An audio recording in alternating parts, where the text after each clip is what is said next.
Nderetia kana kuri bata wa kugura mbembe kuma nja ya bururi ni thiete na mbere na gwakiriria thutha wa gikundi kia atongoria kuma miena ya North Rift kuria gukuragio mbembe migunda-ini minene kuregana na murugamo wa Minister wa urimi Mwangi Kiunjuri akiuga ati bururi nduri na mbembe cia kuigana.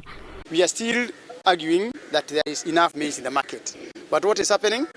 If there is enough maize, why has the prices escalated? This country always have a deficit of 12 million bags of maize. That is for human consumption.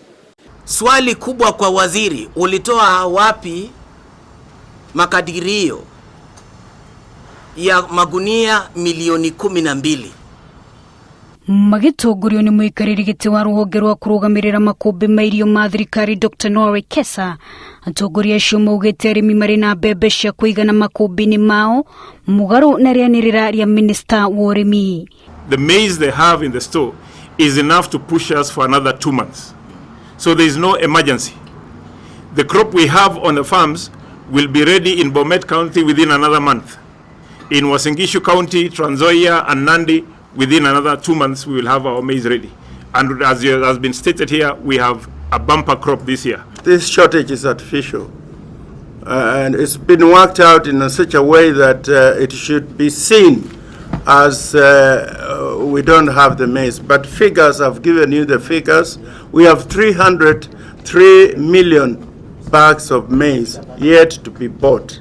Magitetera arimi a mbembe atongoria maugite thirikari ibatie kuiguithania na arimi aya niguo yenderio mbembe iria iri makumbi-ini ma arimi. Farmers have been asking for good prices. They've never been given good prices. Nobody, the only person in Kenya who does not say the price of their commodity is the farmer, because they are not given an opportunity to give them the cost of production. And when they give out the cost of production, they are told it is very expensive or it is very high.